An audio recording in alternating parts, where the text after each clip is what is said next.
Le mois d'Elul, c'est un mois, c'est une période évidemment d'introspection.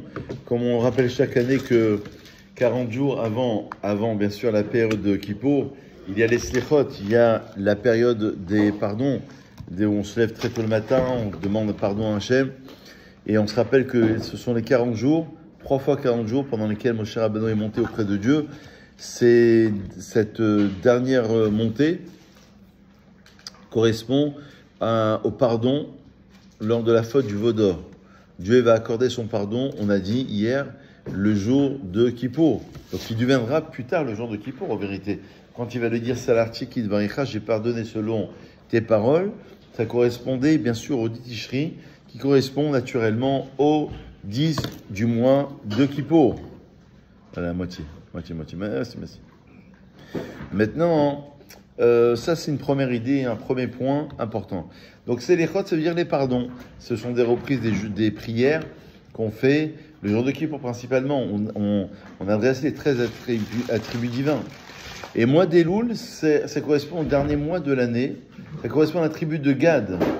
Gad, Gedud, Yegudenu, Veho, virgule, Yagud, Arakev. Quand il va bénir Yaakov Avinu, ces 12 enfants qui vont donner les 12 tribus d'Israël, il va bénir Gad. Et Gad, dans Sefer Yetzira, correspond à la tribu qui était des samouraïs, qui arrivaient à abattre l'ennemi d'un seul coup. Ça, c'est bien, c'est intéressant, ça, Jérôme. Là, ça parle un peu plus. Alors, donc en vérité, qui courait vite aussi, oui. Et ils arrivaient à abattre l'ennemi. Dans la symbolique, ça veut dire que la pensée, la volonté qu'ils avaient, se concrétisait immédiatement. Ça veut dire que l'ennemi, ça peut être dans le sens symbolique et figuré, ça peut être évidemment l'ennemi du mal, l'esprit négatif qui veut t'empêcher de faire bien. Donc notre penchant du mal en quelque sorte négatif, eh ben ça veut dire que tu arrives à relier la pensée, la volonté avec l'action. Ça c'est le mois de Elul. Et Elul, on a rappelé, c'est le dernier mois de l'année et bien sûr ça correspond, je vais passer un verre, excusez-moi. Ça correspond aussi à une période d'introspection, comme l'inventaire au magasin. Tu fais l'inventaire de tout ce que tu as vendu et de tous les invendus, d'accord ? Et de tous les vendus. Donc en vérité, c'est un inventaire complet. Et Elul signifie l'introspection. Comme c'est marqué à Tourou, ils ont exploré la terre d'Eretz Israël pour les explorateurs. Le Targum araméen traduit Vaïa Elul, ça veut dire explorer. Ça veut dire une introspection. Et c'est comme ça qu'on arrive enfin à Rosh Hashanah.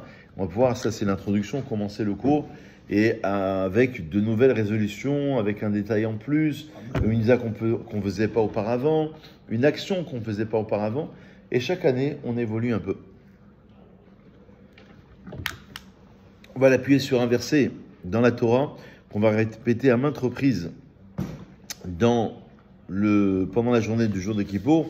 Ki bayom hazeh yechaper alechem letaher etchem mikol chatotechem lifnei Adonai titaru ve'hakohanim ve'ha'am. Alors, parce que ce jour-ci, d'accord, le jour de Kippour, yechaper alechem, Dieu il va vous apporter l'expiation, mikol chatotechem, concernant toutes vos fautes, concernant, devant Hachem, vous allez vous purifier.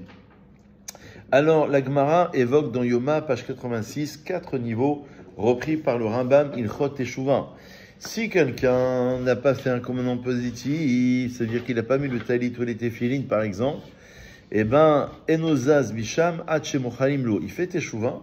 Teshuvah, c'est le repentir, le retour. Dans la Teshuvah, on a expliqué déjà l'année dernière qu'il y avait le regret, pas évident de regretter. Ensuite, la résolution de ne pas récidiver. Ensuite, se mettre dans les mêmes circonstances de l'erreur et de ne plus récidiver parce qu'on a fait Teshuvah, donc parce qu'on a pris conscience. Alors à ce moment-là, si il n'a pas fait, donc il n'a pas fait une Avera, et là il n'a pas fait une mitzvah positive, il prend conscience de cette mitzvah de mettre le talit par exemple, à ce moment-là il obtient immédiatement le pardon. Si il transgresse, deuxième niveau, un lave à une interdiction de la Torah, d'accord ? Alors à ce moment-là, il faut attendre le jour de Kippour. Ça, c'est le jour de Kippour qui pardonne, avec la Teshuvah, bien sûr. Maintenant, s'il transgresse une interdiction comme manger du pain à Pessah, ou alors ne pas faire Kippour, donc karet ou mitad bedin, ne pas faire Shabbat, à ce moment-là, il faut 3 conditions. La teshuva, nous dit le Talmud, Veyam Akioborim Tolin, et ils sont suspendus avec le jour de Kippour.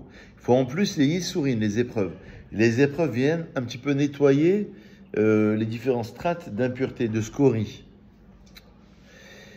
4e niveau, si on a provoqué la profanation du nom divin, à ce moment-là, il faudra plus que ça. Il faudra la teshuva, le repentir, donc la résolution de ne pas récidiver, le regret. Ensuite, le jour de Kippour, donc s'abstenir, réfléchir, prier. Ensuite, les épreuves et en plus le jour de la mort. Donc voilà les 4 niveaux. C'est seulement le jour de sa mort qu'il aura enfin obtenu son expiation. Donc ça correspond au premier sujet dont on voulait parler ce matin, sur évidemment la Teshuvah, en rappelant justement les 4 niveaux dont on a parlé à l'instant. Alors, je voudrais aussi évoquer une Gemara très très intéressante. C'est dans Rosh Hashanah, bien sûr, la Gemara de Rosh Hashanah.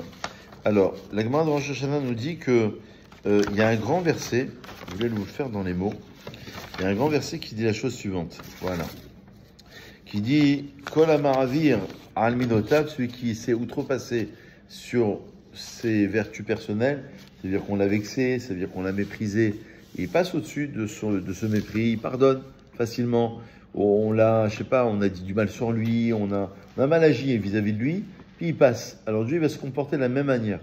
La manière sur laquelle tu passes, Dieu ici, il va aussi passer sur ce que tu vas faire de négatif. Donc on va pardonner ses péchés. Maravirimlo alkol péchav. C'est l'histoire de Ravuna, fils de Rav Yoshua, qui est tombé malade.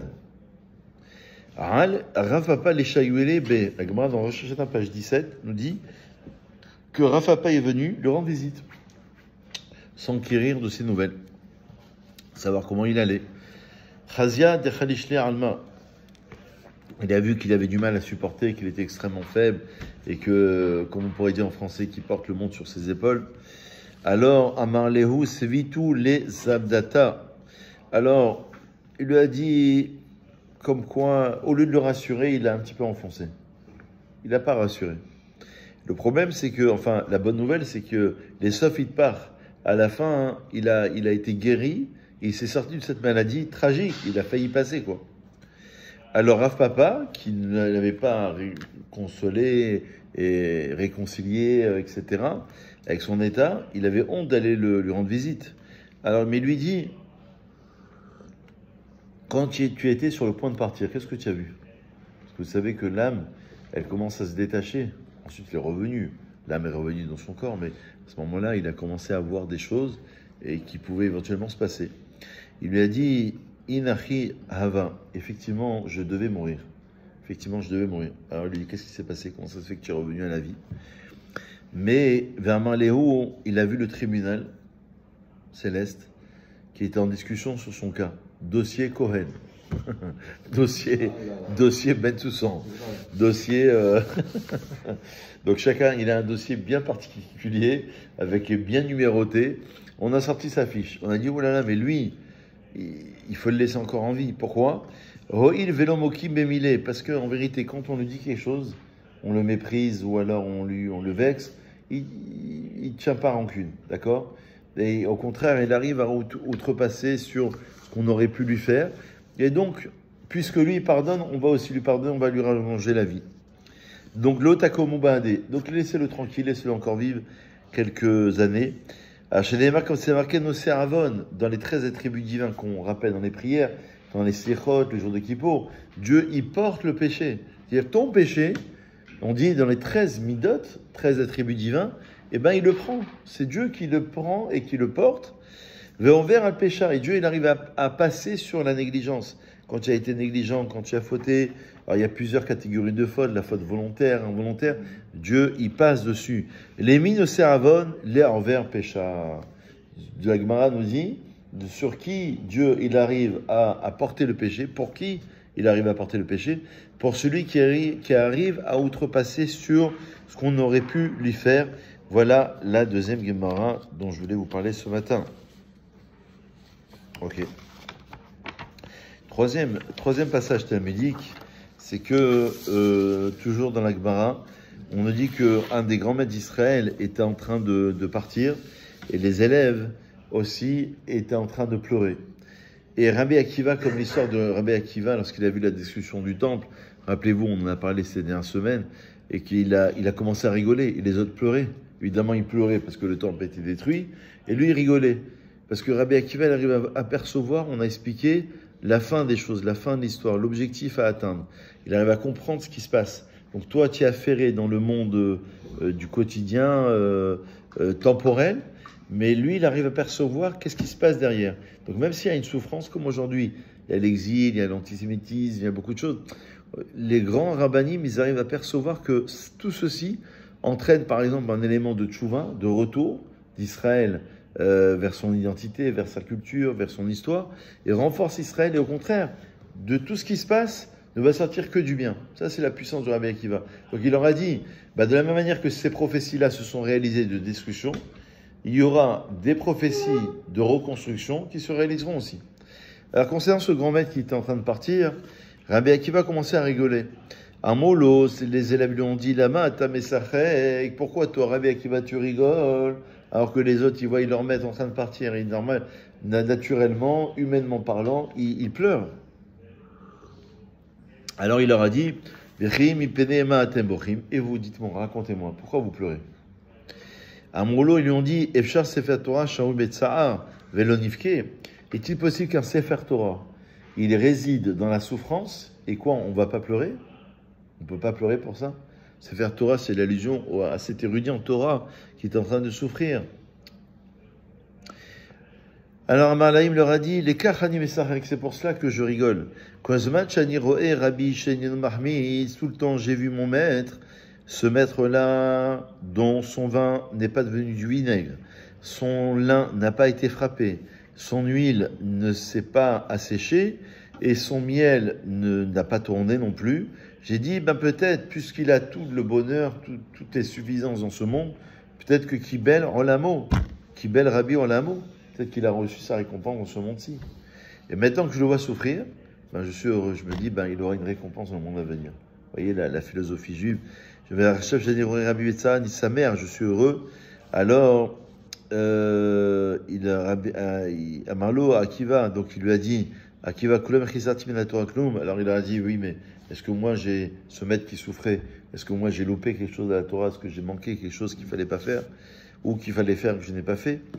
Alors il leur a dit, tu nous as appris notre maître, qui a un verset qui dit, qui Adam et Tzadik Bares Setob Elohecheta, il n'y a personne qui existe sur terre qui ait pu faire le bien et qui n'est pas fauté. Donc c'est la raison pour laquelle on a forcément fait une petite erreur, on a mal parlé, on a mal agi, on s'est mal comporté, on aurait pu aider son prochain, et forcément.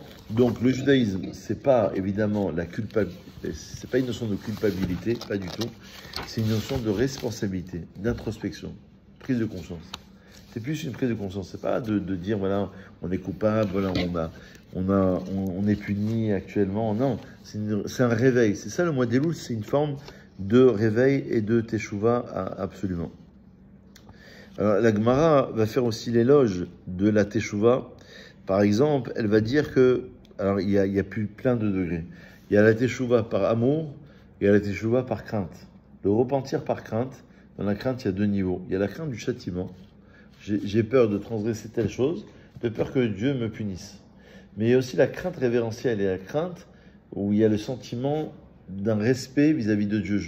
Je sens la présence d'Hachem ici, et donc je ne peux pas mal me comporter. Si je sens la présence d'Hachem, je ne peux pas mal me comporter. Alors si quelqu'un il revient vers Dieu par crainte, on nous enseigne que ses péchés se transforment en faute involontaire. Donc c'est déjà un niveau. Ça veut dire qu'il a fauté pendant 30 ans, 50 ans ou plus, et tout ce qu'il a fait, il revient vers Hachem, ça se transforme en faute involontaire. Si maintenant il arrive au grade supérieur, vraiment il aime Hachem, comme on a expliqué ces dernières semaines, le Ramchal disait que tu aimeras Hachem ton Dieu dans le schéma Israël, Ve'ahavta et Hachem Elohecha, il avait traduit que tu connaîtras, comme aimer sa femme par exemple, c'est la connaître, ou aimer une communauté, ou aimer son prochain. Comment tu veux? On me dit, tu aimeras ton prochain comme toi-même. Ah, comment tu veux que je l'aime? Je ne le connais pas. Ben justement, il faut passer par la connaissance. Comme aimer Dieu, passer par la connaissance. La connaissance, c'est la Torah. Et après, cette connaissance t'amène à l'amour. Donc, en vérité, dans la Torah, plus tu vas donner, plus tu vas t'investir, plus tu vas connaître, plus tu vas aimer. Donc ici, si tu aimes vraiment Hachem, tes fautes vont se transformer en mérite. Incroyable. Il arrive à transformer son passé. C'est ce que nous dit ici Resh Lakish, Gedola Teshuva, chez Zedonot, Narasotlo Kisruyot. Ces Zedonot, nous dit le Talmud, ces fautes volontaires se transforment en mérite. Comme c'est marqué au Veshuv Racha Me'eshat dans Yecheskel, lorsque le Racha, le mécréant, va revenir de sa méchanceté, Ve'asa Mishpat Uzdaka Alehem, il vivra. Et donc, ça veut dire qu'il aura une zdaka. Il aura. Alors, il y a aussi Rabbi Nathan qui fait l'éloge de la Teshuvah en disant de la Teshuvah chez Marechet, chez Notav, chez la dame. Combien est grande la Teshuvah? Parce qu'elle rallonge la vie de l'homme. Et donc, même si vis-à-vis de son prochain, quelqu'un a mal agi, on a une certaine rigueur vis-à-vis de Dieu. Dieu prend en compte ce retour, cette introspection, cette prise de conscience, et se dit, justement, il y a peut-être quelque chose à faire avec lui.